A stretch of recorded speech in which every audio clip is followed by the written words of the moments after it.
पश्चिम महाराष्ट्रातली विदर्भातली सगळी व्यासपीठं बघितली तर तिथे 10 जणं बसलेले असतील तर 6 ते 7 जणं हे क्रीडा प्रकारामधले मान्यवर असतात आणि कोकणामध्ये 10 जणं व्यासपीठावर बसलेले असतील तर 7 ते 8 जणं हे कलेमधले मान्यवर असतात आणि ती प्रत्येक ठिकाणची ओळख आहे. म्हणजे त्यात वावगं खरंच काही नाही, पण ते इक्विलिब्रियम कसं आपल्याला मेंटेन करता येईल की हळूहळू इथे आपण क्रीडा कल्चर आणूया, हळूहळू उर्वरित महाराष्ट्रामध्ये कलेचं कल्चर पसरवूया, या पद्धतीने काय करता येईल अशा पद्धतीने आपण सर्वांनी एकत्र मिळून काम सुरू केलेलं आहे की लोकांनी त्या निमित्ताने वेगवेगळे कल्चर्स अनुभवावेत, वेगवेगळ्या ठिकाणच्या humidity, climatic conditions, challenging conditions.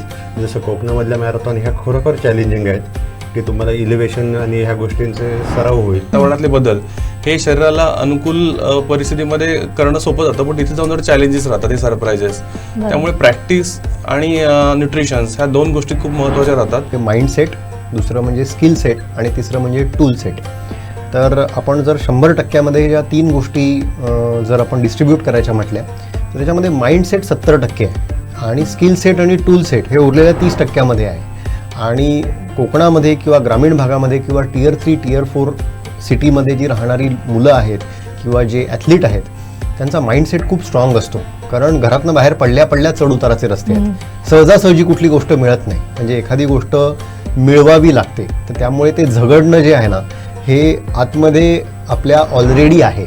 तुम्ही फक्त सायंटिफिक आणि टेक्निकली जर एखादी गोष्ट ॲडॉप्ट केली तर ती तुम्हाला कोणत्याही जो काही कठीण स्पर्धा असेल त्याच्यासाठी सुद्धा मदत करू शकते. नवीन मुलांमध्ये थोडंसं एक क्युरियोसिटी असते आणि ती क्युरियोसिटी थोड्यानंतर जाते.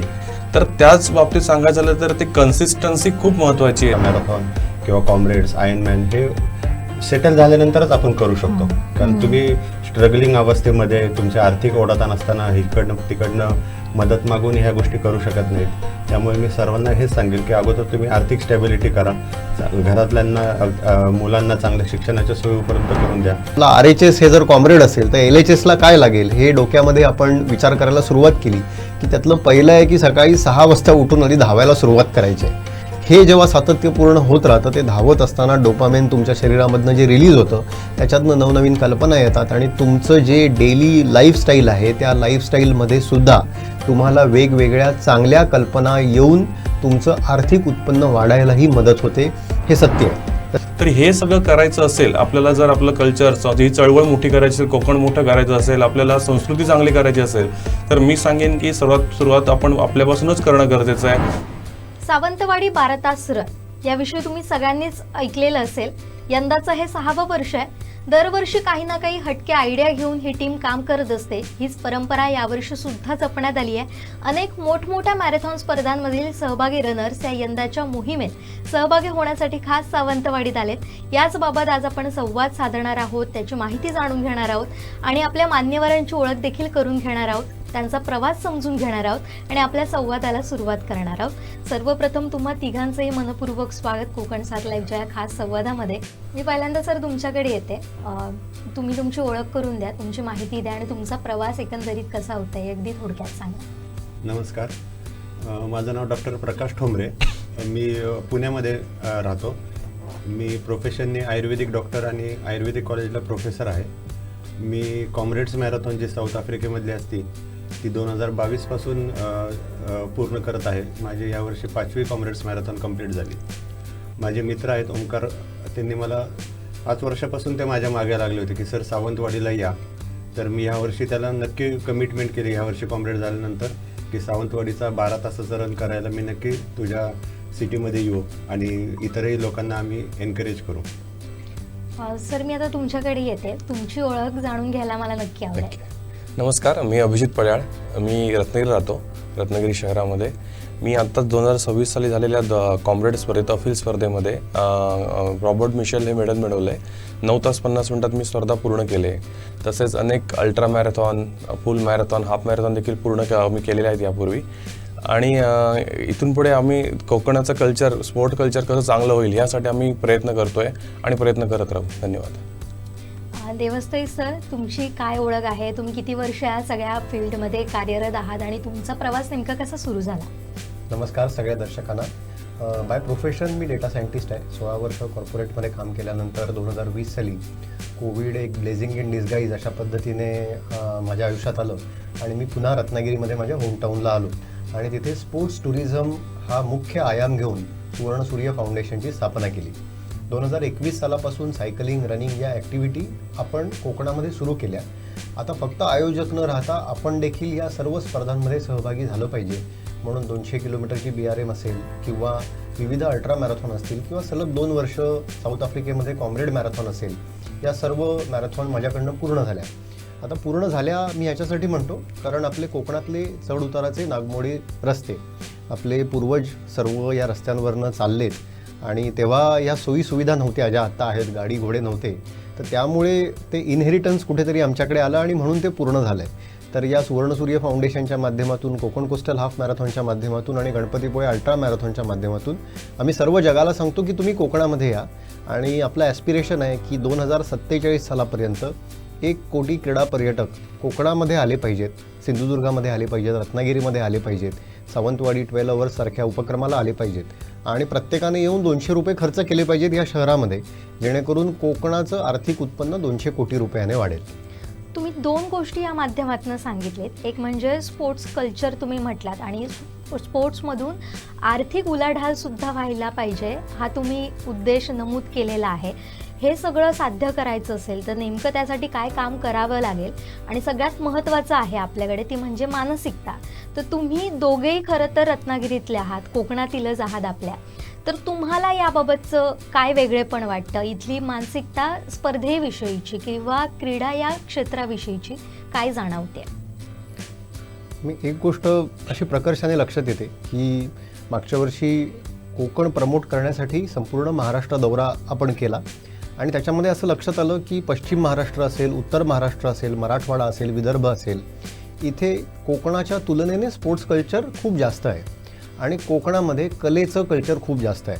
म्हणजे जर पश्चिम महाराष्ट्रातली, विदर्भातली सगळी व्यासपीठं बघितली तर तिथे 10 जणं बसलेले असतील तर 6 ते 7 जणं हे क्रीडा प्रकारामधले मान्यवर असतात आणि कोकणामध्ये 10 जणं व्यासपीठावर बसलेले असतील तर 7 ते 8 जणं हे कलेमधले मान्यवर असतात आणि ती प्रत्येक ठिकाणची ओळख आहे. म्हणजे त्यात वावगं खरंच काही नाही, पण ते इक्विलिब्रियम कसं आपल्याला मेंटेन करता येईल की हळूहळू इथे आपण क्रीडा कल्चर आणूया, हळूहळू उर्वरित महाराष्ट्रामध्ये कलेचं कल्चर पसरवूया, या पद्धतीने काय करता येईल अशा पद्धतीने आपण सर्वांनी एकत्र मिळून काम सुरू केलेलं आहे.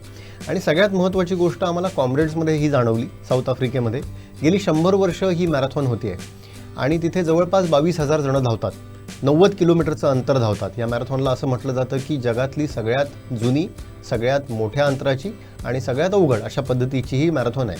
सो लॉंगेस्ट, ओल्डेस्ट आणि टफेस्ट असं तिला संबोधलं जातं. तर या 22,000 जणांपैकी 17,500 जणं हे आफ्रिकन देशामधलेच असतात. तर त्यामुळे अख्ख्या जगभरातनं लोक जरी तिथे धावायला गेले नाहीत तरी तिथे 17,500 लोक धावणारच आहेत. तर ही कुठेतरी मानसिकता भारतातल्या प्रत्येक शहरामध्ये आली पाहिजे. नुसतं कोकणच असं नाही, प्रत्येक ठिकाणी ज्या मॅरेथॉन होतात त्यामध्ये स्थानिकांचा खूप मोठा सहभाग त्याच्यामध्ये असला पाहिजे आणि जेव्हा तो स्थानिकांचा सगळ्यात मोठा सहभाग तिथे होईल तेव्हा आपोआप बाहेरून सुद्धा लोक इथे येतील. आणि म्हणूनच गेली 3 वर्ष ओमकारजी पराडकर असतील, प्रसाद कोरगावकर असतील, डॉक्टर गोवेकर असतील, आपले भूषण बांदेलकर असतील, हे सगळेजण रत्नागिरीमध्ये धावायला येतात आणि आम्ही सगळे रत्नागिरीची टीम सावंतवाडीमध्ये धावायला येतो. त्यामुळे वैचारिक आदानप्रदान, क्रीडा पद्धतीने आदानप्रदान हे रत्नागिरी सिंधुदुर्ग जिल्ह्याने सुरू केलेलंच आहे. आता ते हळूहळू आम्हाला वृद्धिंगत करायचं आहे.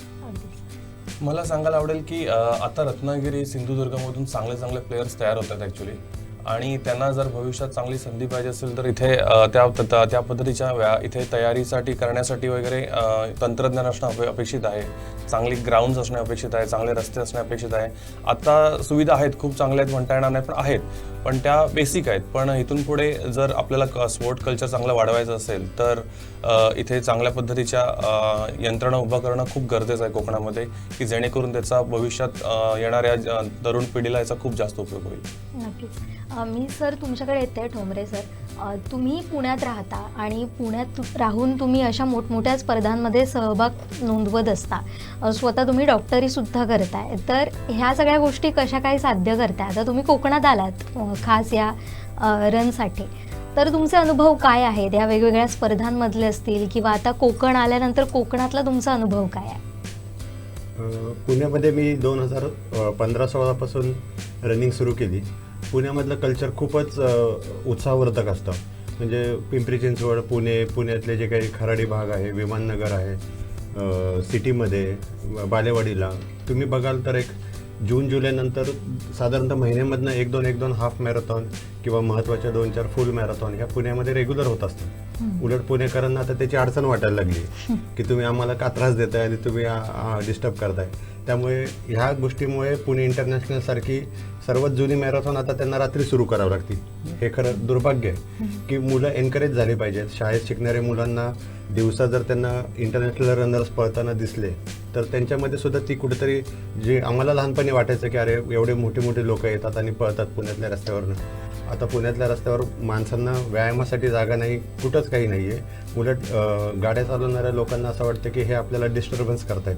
म्हणून हे जे काही चुकीचं कल्चर आहे ते पहिल्यांदा बदललं गेलं पाहिजे की पुणे इंटरनॅशनल सारखी मॅरेथॉन जी 1983 आय थिंक 84-85 पासून सुरू झाली आणि ती आज रात्री भरवली जाते आणि त्याच्यामुळे लोकांना कळत पण नाही की रात्री 12ला सुरू झाली आणि सकाळी 5पर्यंत संपून सुद्धा जाते.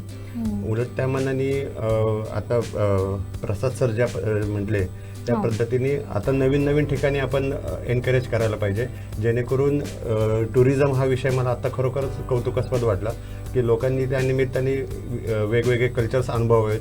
वेगवेगळ्या ठिकाणच्या humidity, climatic conditions, challenging conditions जसं कोकणामधल्या मॅरेथॉन ह्या खरोखर चॅलेंजिंग आहेत की तुम्हाला इलिव्हेशन आणि ह्या गोष्टींचे सराव होईल. त्यामुळे मी तरी निश्चितच जास्तीत जास्त ठिकाणी जाऊन प्रयत्न करतो की सातारा मॅरेथॉन म्हणा, कासची जी काय मॅरेथॉन आहे, आता सावंतवाडीची, गणपतीपुळे सुद्धा मी ऐकून आहे, ती सुद्धा मी नक्कीच करणार आहे. मला आवडतं की नवीन ठिकाणी जावं आणि नवीन लोकांना, मुलांना विशेष करून एनकरेज करावं जेणेकरून त्यांचा अभ्यास तर सर्वच करतात पण पर्सनॅलिटी डेव्हलपमेंटच्या दृष्टीने कुठलं तरी स्पोर्ट्स त्यांनी लवकरात लवकर आत्मसात करावा. नुसतं क्रिकेटच्याच नादी लागण्यापेक्षा सेल्फ काहीतरी मोटिवेटेड गोष्टी हव्यात असं मला वाटतं. तुमचं निमंत्रण खरं तर या निमित्तानं सरांनी आमच्या प्लॅटफॉर्मद्वारे स्वीकारलेलं आहे, त्यामुळे आत्ताच त्याची बुकिंग करायला तुम्हाला हरकत नाही. गणपतीपुळे नक्की करणार आहे. Most welcome sir. सर, या पुढचा प्रश्न हाच होता. जसं सरांनी म्हटलं की अनेक मोठमोठ्या स्पर्धा, तिथलं वातावरण आणि जेव्हा तुम्ही एकदम ग्रामीण भागाकडे येता तिथलं वातावरण, जसं सरांनी म्हटलं, तुम्ही सुद्धा त्याचा उल्लेख केला की सुविधांचा अभाव मोठ्या प्रमाणात असतो. काय फरक असतो जेव्हा मोठी मॅरेथॉन असते किंवा जे तर कॉम्रेड मॅरेथॉनचा मगासपासून उल्लेख होतो आपल्या बोलण्यातून, आणि जेव्हा आपण ह्या ग्रामीण भागातल्या मॅरेथॉनकडे येतो, तुम्हाला जाणवत असलेला स्पष्ट फरक कोणता? आणि जर हे तफावत फार मोठ्या प्रमाणात ती दूर होणारच नाही हे आपल्याला सगळ्यांनाच माहिती आहे, पण तरी काही प्रमाणात आपण तिथपर्यंत पोहोचू शकलो तर त्यासाठी कसा प्लॅटफॉर्म निर्माण करायला हवं, त्यासाठी आपण प्रत्येकाने काय काळजी घ्यायला हवी? ॲक्च्युली मला सांगायला आवडेल की आम्ही यावेळी आफ्रिकेत गेलो होतो. अफील होती, तर अफीलला खालून वर जायचं असतं, म्हणजे दरबनवरून पीटर मॅरिसबर्गला जायचं असतं. तर आम्ही 4 दिवस राहिलो दरबनला. तर दरबनमधलं पूर्ण वातावरण होतं ते पूर्ण थंड होतं आणि जशी रेस सुरू झाली तर पहाटेला आम्ही 5 वाजता रेस सुरू केली. तिथून अगदी वरती पीटर मॅरिसबर्गला 10 वाजेपर्यंत जाईपर्यंत पूर्ण थंडच होतं आणि 10 नंतर अचानक टेम्परेचरवरून ते 32पर्यंत गेलं. त्याच्यामुळे काय झालं की अचानक क्रॅम्प्स यायला लागले किंवा अनेक अशा अडचणी यायला लागल्या की तिथे पुढे ती रेस कशी पूर्ण करायची हे पण कठीण होऊन बसलं. त्याच्यामुळे हे जे वातावरणातले बदल हे चॅलेंजिंग कायम असणार आहे, सरप्राईजेस असणार आहेत. तर आम्हाला पहिलं सांगितलं गेलेलं की पीटर मॅरिसबर्ग थंडी असते फार, पण ती झाली ॲक्च्युली गरमी तिथे सुरू झाली आणि आम्ही केलो तर रत्नागिरीची तयारी सगळी गरमीमध्येच केली. तसा काय तेवढा तोटा नाही झाला, पण येणारे क्रॅम्प्स किंवा येणारे हे सगळे वातावरणातले बदल हे शरीराला अनुकूल परिस्थितीमध्ये करणं सोपं जातं, पण तिथे जाऊन चॅलेंजेस राहतात, हे सरप्राइजेस. त्यामुळे प्रॅक्टिस आणि न्यूट्रिशन्स ह्या 2 गोष्टी खूप महत्त्वाच्या राहतात आणि ह्याच्यावरती आपण जर फोकस केला भविष्यात तर ह्या स्पर्धा पण आपल्याला खूप इथे तयारी करून पण आपण चांगल्या पद्धतीने तिथे करू शकतो. काय अडचण येत नाही असं मला वाटतं. सर, तुमचे अनुभव काय आहे या सगळ्या बाबतीत? याच्यात 3 गोष्टी अत्यंत महत्त्वाच्या आहेत. पहिलं म्हणजे माइंडसेट, दुसरं म्हणजे स्किल सेट आणि तिसरं म्हणजे टूल सेट. तर आपण जर 100% या 3 गोष्टी जर आपण डिस्ट्रीब्यूट करायच्या म्हटल्या तर त्याच्यामध्ये माइंडसेट 70% आहे आणि स्किल सेट आणि टूल सेट हे उरलेल्या 30% आहे.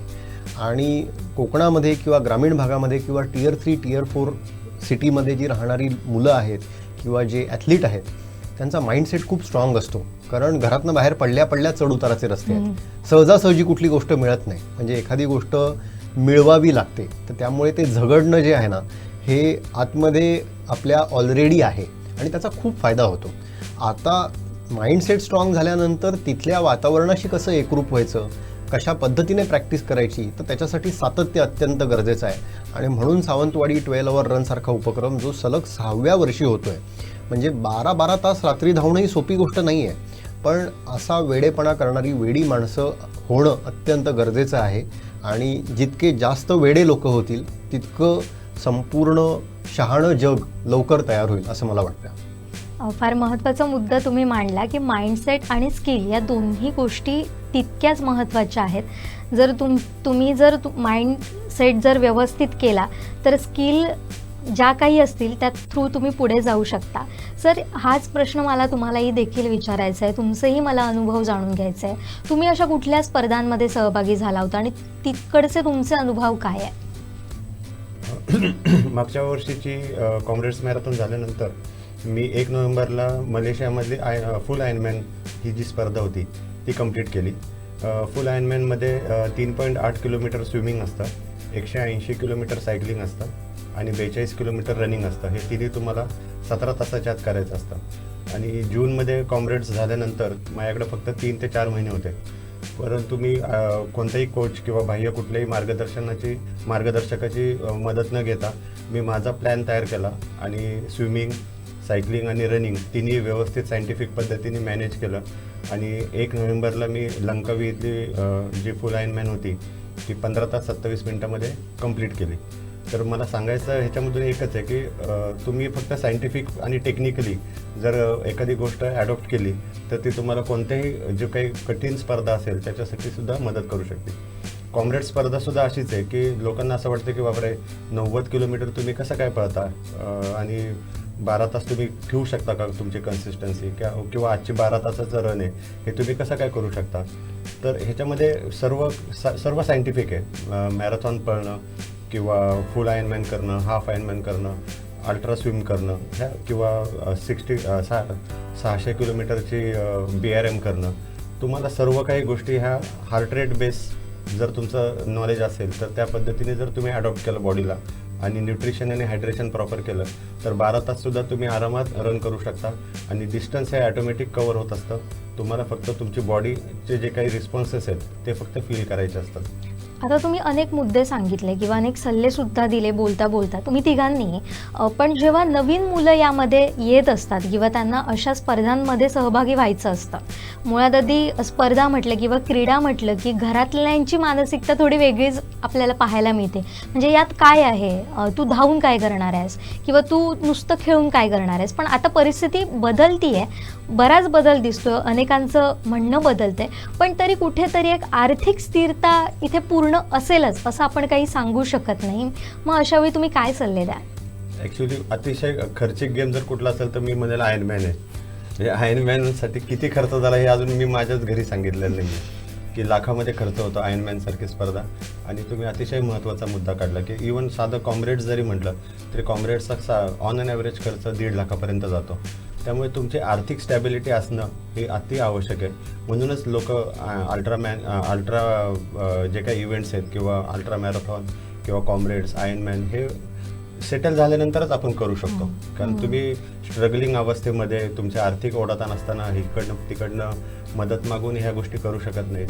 त्यामुळे मी सर्वांना हेच सांगेल की अगोदर तुम्ही आर्थिक स्टॅबिलिटी करा, घरातल्यांना मुलांना चांगल्या शिक्षणाच्या सोयी उपलब्ध करून द्या, आईवडिलांची काळजी घ्या, घर व्यवस्थित सेटल झालं की त्याच्यानंतर आपल्या छंदांसाठी मग एक 45 to 60 हा एज ग्रुप, मी माझ्या 45-46 वर्षीच हे सगळ्या गोष्टी सुरू केल्या. आणि साधारणतः आता आपल्यासाठी जगायचं असं मी ठरवतो आणि जिथं इच्छा असेल तिथं जातो. मस्त आमचा ग्रुप तयार झालेला आहे. आणि टू बी फ्रँक माझ्या ह्या स्वभावामुळे किंवा जेणेकरून आपले जे काही डे टू डे लाईफमध्ये जे काही स्ट्रगल्स असतात, जे डे टू डे लाईफमध्ये जे काही प्रॉब्लेम्स आहेत ते तुमच्या स्पोर्ट्सच्या जे काही तुमच्या ॲक्टिव्हिटीज आहेत ते त्याला नलिफाय करायला मदत करतात. आणि तुमच्या लाईफमधल्या चॅलेंजेस हे ॲटोमॅटिक कमी व्हायला मदत होती. ऑन द कॉन्ट्ररी तुम्ही ते चॅलेंजेस अजून चांगल्या पद्धतीने टॅकल करू शकता असं मला वाटतं. नक्की. मला सांगायला आवडेल की आर्थिक स्थैर्य असणंच खूप महत्त्वाचं आहे, कारण फीज, त्यानंतर लागणारे सगळे टूल्स, गॅजेट्स ह्यासाठी खर्च हा अति जास्त प्रमाणात होत असतो आणि तो एका स्टेजला गेल्यावरती करावा लागतो. कारण इंटरनॅशनल जेव्हा आपण स्पर्धेची तयारी करत असतो तेव्हा हे स्पर्धेची तयारी करताना लागणारे हे टूल्स हे मस्ट असतात. असं बेसिक्स टूल्सवरती आपण करू शकत नाही, कारण मी माझी सुरुवात रनिंगची सुरुवात जी केली धावण्याची ही KCM कोकण कोस्टल हाफ मॅरेथॉननीच केली होती. तिथून मी सगळं रनिंगचं माझं शेड्यूल सुरू केलं होतं. त्यावेळी मला काहीच माहीत नव्हतं. मी 800 रुपयाच्या शूजवरती धावलो होतो की तो लाईफस्टाईल शूज असतो. तेव्हा मला माहिती नव्हतं की हे असं असतं काय. म्हणजे जेव्हा आपण एक एक स्टेज पुढे जातो, जेव्हा आपली आर्थिक उन्नती होते किंवा आर्थिक स्टॅबिलिटी येते, त्यानंतर आपण या सर्व गोष्टींवरती खर्च करतो. म्हणजे सरांनी सांगितल्याप्रमाणे आर्थिक स्थैर्यच खूप महत्त्वाचं आहे. आणि नवीन मुलांबद्दल सांगायचं झालं तर नवीन मुलांमध्ये थोडंसं एक क्युरिओसिटी असते आणि ती क्युरिओसिटी थोड्यानंतर जाते. तर त्याच बाबतीत सांगायचं झालं तर ती कन्सिस्टन्सी खूप महत्त्वाची येते असते ह्या सर्व गोष्टीमध्ये. आणि सर्वात दुसरी गोष्ट अशी असते, कन्सिस्टन्सी केव्हा येते, जेव्हा आर्थिक स्थैर्य येतं, त्यानंतर आपली स्पेंडिंग कॅपॅसिटी वाढते आणि त्यानंतर आपण या सर्व गोष्टींवरती पैसे खर्च करू शकतो, या लागणाऱ्या गॅजेट्सवर किंवा आणखीन काही गोष्टीवर. तर सर्वात महत्त्वाचं आहे की कन्सिस्टन्सी, त्यानंतर तुम्हाला लागणारं आर्थिक पाठबळ, ह्याच्या जोरावरती तुम्ही आणि लागणारं ज्ञान, ह्या सगळ्या जोरावरती तुम्ही पुढच्या स्पर्धा चांगल्या पद्धतीने करू शकता पूर्ण, असं मला वाटतं. बरोबर.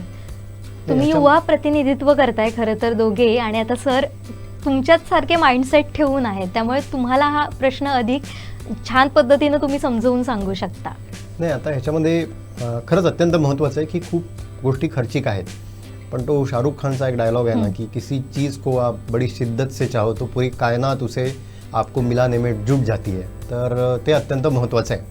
म्हणजे कॉम्रेडला आम्ही आत्ता ह्या वेळेला 230-235 जण होतो भारतातून. मागच्या वर्षी 400 जण होतो कॉम्रेडला डाऊन रनला.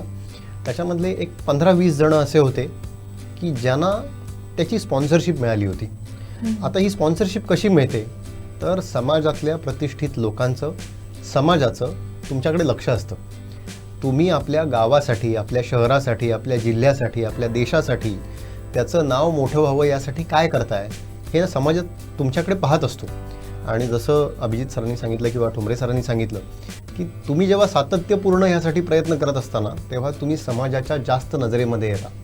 माझ्या असे अनेक लोक ओळखीचे आहेत की ज्यांनी ठरवलं की आपल्याला हे करायचं आहे, आणि त्यातले कोणी काजू व्यापारी असतील तर त्यांनी 4 टन काजूच्या ऐवजी त्यावर्षी 5 टन काजू विकला. कोणी आंबा व्यापारी आहेत की ज्यांचा 100 पेट्या आंब्याचा धंदा होत असेल तर तो हे ठरवल्यामुळे 200-250 पेटी आंबा झाला. सो हे माइंडसेट जेव्हा आपण मला हे करायचं आहे असं आपण ठरवतो ना, तेव्हा युनिवर्स तुमच्याबरोबर संपूर्ण काम करायला लागतं. प्रश्नच नाही. कुठेही गॅजेटमध्ये कॉम्प्रोमाइज करणं चुकीचंच आहे, ते नकोच आहेत कॉम्प्रोमाइज करायला. पण याचा अर्थ असा नाही आहे की मला हे जमणारच नाही. सो तुम्ही तो पहिल्यांदा डोक्यामध्ये विचार करा. LHS = RHS आपण जॉमेट्रीमध्ये म्हणतो नेहमी. तर आपला RHS हे जर कॉम्रेड असेल तर LHSला काय लागेल हे डोक्यामध्ये आपण विचार करायला सुरुवात केली की त्यातलं पहिलं आहे की सकाळी 6 वाजता उठून आधी धावायला सुरुवात करायची आहे. हे जेव्हा सातत्यपूर्ण होत राहतं, ते धावत असताना डोपामेन तुमच्या शरीरामधनं जे रिलीज होतं त्याच्यातनं नवनवीन कल्पना येतात आणि तुमचं जे डेली लाईफस्टाईल आहे त्या लाईफस्टाईलमध्ये सुद्धा तुम्हाला वेगवेगळ्या चांगल्या कल्पना येऊन तुमचं आर्थिक उत्पन्न वाढायलाही मदत होते. हे सत्य आहे. तर त्यामुळे असं पटकन कोणी विचार तुम्ही करू नका की माझ्याकडे पैसे जेव्हा जमतील तेव्हा मी या सगळ्याचा विचार करेल. तुम्ही विचार तर करा. स्टार्ट लाईनवर उभे तर राहा. आपल्या शहरातल्या एका सेंटर प्लेसला जा, जिथे धावायला सुरुवात करा, जिथे सायकलिंगला सुरुवात करा. बाकी सगळ्या गोष्टी युनिवर्स आपोआप सगळ्या तुमच्याबरोबर आणून ठेवेल असा मला विश्वास आहे. आणि एक शेवटची एक महत्त्वाची गोष्ट त्याच्यामध्ये ॲड करावीशी वाटते आयोजक या नात्याने, की आयोजक म्हणून आम्ही सुद्धा हा विचार केला पाहिजे की रनर्सची स्पेंड कॅपॅसिटी काय आहे. Tier 3, Tier 4 या शहरातनं जेव्हा रनर आपल्याकडे धावायला येतो आहे तर त्यांच्याकडनं मी किती रजिस्ट्रेशन फी घेतली पाहिजे. आता असं ऐकायला येतं की जे ब्रँड झालेत मोठमोठे ते म्हणजे मनाला येईल त्याप्रमाणे धावायचं तर धावा, आमची रजिस्ट्रेशन फी एवढी आहे अशा पद्धतीने रनरला सांगायला लागलेत. सो अशा वेळी आपल्याकडे बरेच वेगवेगळे चॉईस तयार होत आहेत. मग Tier 3, Tier 4 लोकेशनला सावंतवाडी 12 आवर रन असेल, बारामतीसारखा ऑप्शन असेल किंवा बीडसारखा ऑप्शन असेल. वेगवेगळ्या ठिकाणी अतिशय चांगले पर्याय तयार होत आहेत की जिथे तेवढा खर्च करावा लागत नाही, तयारी मात्र व्यवस्थित होते. तर आपण खेळाडू म्हणून हे ऑप्शन जरूर पाहूया. कोकण कोस्टल हाफ मॅरेथॉन असेल, गणपतीपुळे अल्ट्रा मॅरेथॉन असेल, सावंतवाडी 12 आवर रन असेल, हे उपक्रम मोठे करूया. कारण हे उपक्रम म्हणतोय मी, ह्याला इव्हेंट म्हणत नाही आहे, ह्या चळवळी आहेत सगळ्या.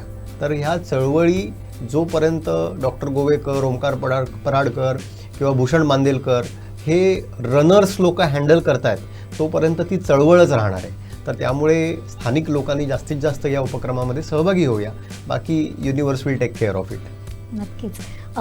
आता तुम्ही दोघांनी बोलताना हा उल्लेख केलाय की ही कोकणातली क्रीडा क्षेत्रातली एक चळवळ आहे आणि तो तुम्ही इव्हेंट म्हणून साजरा करत नाही आहात, तुम्ही त्याकडे चळवळ म्हणून पाहताय. जर ही चळवळ अशाच पद्धतीनं पुढे घेऊन जायची आहे, जसं तुम्ही मगाचपासून उल्लेख करताय की माइंडसेट बदलायचा आहे आणि आर्थिक स्थैर्य जसं सरांनी उल्लेख केला की तो सुद्धा तुम्हाला घेऊन पुढे जायचं आहे, कशा पद्धतीनं आपल्याला या सगळ्यासाठी काम करता येईल? आणि तुम्ही आता आयोजक म्हणून आहात, तुम्ही रत्नागिरीमध्ये काम करतायत, सर पुण्यामध्ये काम करतायत, आता ओंकार सर किंवा गोवेकर सर ही सगळी माणसं सिंधुदुर्गमध्ये काम करतायत. कसं बघता या सगळ्याकडे? मी सर्वात पहिलं तुम्हाला एक सांगेन की सर्वात महत्त्वाचं आहे की सुरुवात करणं महत्त्वाचं आहे. 2 वर्षापूर्वी माझं वजन 100 किलो होतं आणि त्यानंतर मी काही टेस्ट केलं, त्यानंतर मला असं जाणवलं की आता माझं ओव्हरवेट कॅटेगरीत गेलो आहे आणि अनेक आजार आपल्याला होऊ शकतात. तर त्या अनुषंगाने मी नंतर बोललो की आत्ता कुठेतरी हीच वेळ आहे की तिथे आपल्याला आपल्यात बदल करणं गरजेचं आहे. तर मी सगळी सुरुवात तर वॉकिंगने सुरू केली, वॉक सुरू केलं. त्यानंतर आमच्याकडे जानेवारीच्या पहिल्या आठवड्यातच आमची केसिम मॅरेथॉन असते, हाफ मॅरेथॉन. तर त्यात मी पार्टिसिपेट झालो. 21 किलोमीटर पूर्ण केल्यानंतर मला पुढे कॉन्फिडन्स आला. नंतर पुन्हा मी आमची गणपतीपुळे अल्ट्रा असते, त्यात 35 किलोमीटर मी ती पण टफ असते, त्यात पण तयारी सुरू केली, ती पूर्ण केली. असं जसं ह्या सर्व गोष्टी अशा एका रात्री होत नाहीत, तर त्यासाठी तुम्हाला अनेक रात्रीची मेहनत करायला लागते आणि त्यानंतर ह्या सगळ्या गोष्टी होत असतात. आज माझं वजन 73 किलो आहे. तर हे 73 किलो वजन करण्यामागचा इतिहास पण खूप मोठा आहे की त्या एका रात्री झालेलं नाही आहे. तर सगळ्यांना एकच सांगायला लागेल की ह्या माध्यमातून की ही चळवळ मोठी करायची असेल तर प्रत्येकाला आपली फिटनेस जर्नी म्हणजेच आपलं आरोग्य किती चांगलं ठेवता येईल यासाठी विशेष प्रयत्न करणं गरजेचं आहे. त्यासाठी तुम्हाला सकाळी लवकर उठणं किंवा त्यातूनच वेळ काढून सगळं हे करणं. कारण कसं आहे की वर्षात 3 ऋतू असतात, पावसाळा असतो, उन्हाळा असतो आणि हिवाळा असतो. हे होतच राहणार आहे. आपण जर कारणं सांगत राहिलो, उद्या पाऊस जाऊ दे, परवा थंडी कमी होऊ दे, परवा ऊन कमी होऊन दे, तर ह्या कारणामध्ये आपण कुठेतरी भरडले जाणार आणि आपलं फिटनेस जर्नी तिथेच आपण थांबवलं राहणार. तर हे सगळं करायचं असेल आपल्याला, जर आपलं कल्चर ही चळवळ मोठी करायची असेल, कोकण मोठं करायचं असेल, आपल्याला संस्कृती चांगली करायची असेल, तर मी सांगेन की सुरुवात आपण आपल्यापासूनच करणं गरजेचं आहे. तुम्ही आता जो आपला इव्हेंट आहे 12 तासाचा सावंतवाडीचा, तिथून तुम्ही सुरुवात करा. ते 3 तास आहेत, 6 तास आहेत, 12 तास आहेत. त्यानंतर आपला पहिल्या जानेवारीला असणारा इव्हेंट आपला कोकण कोस्टलचा आहे. तर तिथून तुम्ही सुरुवात करा तुमच्या जर्नीची आणि तिथे 100% तुम्ही यशस्वी व्हाल अशी मला खात्री आहे. हेच मी एक संदेश देऊ शकतो. सर नाही, म्हणजे जसं मागाशी म्हटलं तसं सिंधुदुर्ग आणि रत्नागिरीमध्ये ना एक हेल्दी कॉम्पिटिशन सुरू झाली आहे. किती जण सिंधुदुर्गातले रत्नागिरीमध्ये कोकण कोस्टलला येत आहेत आणि किती जण रत्नागिरीतले सिंधुदुर्गमध्ये सावंतवाडी 12 आवर रनला येत आहेत आणि त्यामध्ये आमचे स्कोर वाढत आहेत दरवर्षी. तर ते आम्ही जसजसे वाढवत जाऊ तशी ही चळवळ फोफावत जाईल. तर त्यामुळे त्याचं सगळ्यात छोटं स्वरूप असं असेल की सावंतवाडीकरांनी किंवा सिंधुदुर्गवासियांनी आणि रत्नागिरीवासियांनी दररोज सातत्यपूर्ण आपल्या घराभोवती 3 किलोमीटर 5 किलोमीटर चालायला सुरुवात करूया. एकदा आपण चालायला सुरुवात केली, धावायला सुरुवात केली की मग आपल्या नजरेसमोर आपलं ध्येय दिसायला लागतं. मग कुठेतरी एक बॅनर दिसतो, या बॅनरवर आपल्याला कळतं की अरे सावंतवाडी 12 आवर रन आहे, okay Konkan coastal half marathon आहे, अच्छा गोव्यामध्ये काहीतरी ही स्पर्धा आहे. मग आपोआप पावलं तिकडे वळायला लागतात. तर त्यामुळे सुरुवात 1 किलोमीटर चालण्यापासून करा. 1 किलोमीटर चालणं म्हणजे 1000 स्टेप्स. 1000 स्टेप्स 1 लाख कधी होतील तुम्हालाच कळणार नाही. सर, तुम्ही या कोकणच्या चळवळीबद्दल आता दोघांकडून ऐकलात. सिंधुदुर्ग आणि रत्नागिरीमध्ये हेल्दी कॉम्पिटिशन सुद्धा सुरू झाली आहे. पुण्यातनं तुम्ही आता इथे आलेला आहात, तुमचा काय अनुभव आहे आणि तुम्हाला या माध्यमाबद्दल, शिवाय आता सावंतवाडी रन्स 12 तास ही जी स्पर्धा आहे तर त्याबद्दल तुम्हाला काय वाटतं? सिंधुदुर्ग आणि रत्नागिरीतली आत्ताची हेल्दी कॉम्पिटिशन ऐकून मला खरोखरच अभिमान वाटला दोघंही आयोजकांचा आणि दोघंही माझे मित्र आहेत. हे खरोखरच मी माझं भाग्य समजतो. थोडक्यात सांगू इच्छितो की कॉम्रेड्स मॅरेथॉन जे आहे 1921 पासून त्यांनी आत्तापर्यंत करत आहेत आणि 2027ची जी काही कॉम्रेड्स मॅरेथॉन असेल ती 100वा इव्हेंट आहे त्याचा. तर ह्याच्यामध्ये फार मोठं कन्सिस्टन्सी आपण मानली पाहिजे. उगाचच एखादं इव्हेंट हा ब्रँड होत नाही. इतक्या वर्षाचा केवळ दुसऱ्या महायुद्धामध्ये 2-3 वर्षाचा गॅप पडला त्या मॅरेथॉनमध्ये आणि कोविडच्या काळात 2 वर्षाचा गॅप पडला. अदरवाईज ती अतिशय कन्सिस्टंटली ती चालू आहे. म्हणजे मला एकच सांगायचं आहे तुम्हा दोघा आयोजकांना की तुम्ही फक्त एक 8-10 वर्ष ती मेंटेन ठेवा, त्याच्यापुढे तो ब्रँड ॲटोमॅटिकच होईल आणि लोक आपोआप स्वतःला भाग्यवान समजतील की मी कोस्टल मॅरेथॉनला पळालो किंवा आता मी म्हटलं तसं गणपतीपुळे मॅरेथॉन पळणं माझं भाग्य आहे. कारण त्या ठिकाणचं एक काही वैशिष्ट्य असतात ते प्रत्येकाला. समजा तिथं गेलं गणपतीपुळ्याची मॅरेथॉन केल्यानंतर मला छान वाटलं असं एखादा म्हणतो की कॉम्रेड्स मॅरेथॉन केल्यानंतर मला प्राईड वाटतं. तसंच थोड्या वर्षांनी लोक म्हणतील की गणपतीपुळेची मॅरेथॉन केली माझं भाग्य आहे, मी 5 वेळा केली, मी 10 वेळा केली. जसं TMM आणि टाटा अल्ट्रा, आज मी सांगतो सगळ्यांना की टाटा अल्ट्रा मी 7 वेळा केली आहे, टाटा मुंबई मी 5 वेळा केली आहे. अशीच लोक भविष्यात म्हणणार आहेत की मी गणपतीपुळे पण 10 वेळा केली, 5 वेळा केली, पहिल्या इव्हेंटपासून मी करतोय. अशी कन्सिस्टन्सी जेव्हा करतील तर तेच श्रेय मी आयोजकांकडे देईल की ते आयोजक त्या पद्धतीने. मगाशी त्यांनी चांगला मुद्दा मांडला की छोट्या छोट्या शहरातनं जे काही रनर्स तुमच्याकडे येत आहेत ते त्यांच्या कॅपॅसिटीनुसार आपण त्यांना देतोय का, किंवा आपण त्यांना अर्ली बर्ड डिस्काउंट देतोय का की त्याचा ते बेनिफिट घेतील. समजा 2,000 रुपये आहे पण आम्ही अर्ली बर्ड पहिला म्हणजे 10 महिने अगोदरच ओपनिंग सुरू करतो, तुम्ही 1,500 रुपयातच करा. करतील लोक आनंदाने, कारण त्यांना ती इच्छा आहे. पण काहींना आर्थिकमुळे जमत नाही. तर आपण असं जर सिम्बॉयसिस टाईप असेल किंवा आपण जास्तीत जास्त स्पॉन्सर्स मिळवले तर आपल्याला इथे स्वस्तामध्ये पडेल. आणि तुम्ही फक्त ब्रँड चांगला करा. सावंतवाडीसाठी सुद्धा मी मॅक्सिमम प्रयत्न करेल की माझे मित्र किंवा आमच्या ग्रुपमध्ये लोक येतील. गणपतीपुळे आता होतच चाललं आहे, कॉम्रेडच्या शेड्यूलमध्येच गणपतीपुळे आता लॉंग रनच्या शेड्यूलमध्ये येते, जशी कास अल्ट्रा आली होती. तर निश्चितच होईल, फक्त कन्सिस्टन्सी फार महत्त्वाची राहील. नक्कीच सातत्य ठेवून तुम्ही सगळेच जण यासाठी काम करताय, त्यासाठी विशेष करून तिघांचंही कौतुक. आणि जी आपली सिंधुदुर्गातील सिंधू रनर्स ही संस्था आपण त्याला म्हणूया किंवा ही एक माध्यम म्हणूया ज्यांनी हे मोठं व्यासपीठ उपलब्ध करून दिलं, तर त्यांचंही कौतुक. खरं तर तुम्ही तिघे अगदी वेळात वेळ काढून आमच्या स्टुडिओत आलात. आता काही क्षणातच तुमची मॅरेथॉन सुरू होईल, असं असून सुद्धा आमच्याशी संवाद साधण्यासाठी आमच्या स्टुडिओत आलात, आमच्याशी भरभरून बोललात. तर त्यासाठी तुम्हा तिघांचेही मनपूर्वक आभार. आणि ज्या पद्धतीनं आपल्या या सगळ्या मान्यवरांनी सांगितलं आहे की कोकणातली संस्कृती बदलते आहे आणि त्यामध्ये क्रीडा क्षेत्रसुद्धा तेवढंच महत्त्वाचं आहे, तर याला फक्त त्यांनी एक इव्हेंट किंवा उपक्रम म्हणून न ठेवता आता ती कोकणची चळवळ पुढे घेऊन जाण्यासाठी ही सगळीच लोकं कार्यरत आहेत, ही ध्येयवेडी लोकं कार्यरत आहेत. तर त्यांच्या या सगळ्या प्रयत्नांमध्ये आपलासुद्धा एखादा खारीचा वाटा असावा असं जर तुम्हाला वाटत असेल तर आता होणारी सिंधू रनर्सची सावंतवाडी 12 तास ही स्पर्धा असेल किंवा पुढे होणारी रत्नागिरीतली कोकण कोस्टल ही जी रन आहे किंवा मॅरेथॉन आहे त्यामध्ये सुद्धा तुम्ही सहभागी व्हा असं आमच्या या टीमच्या वतीनं तुम्हाला आवाहन राहील. आणि त्याचबरोबर कोकणची ही क्रीडा क्षेत्रातली ही जी काही चळवळ आहे ती अशाच पद्धतीनं व्यापक स्वरूपात वृद्धिंगत होत राहो यासुद्धा या सगळ्या टीमला पुन्हा एकदा मनपूर्वक शुभेच्छा. आणि आता आपण इथंच थांबतोय. पाहत राहा कोकणचं नंबर 1 महा चॅनल कोकण साधलाय. धन्यवाद.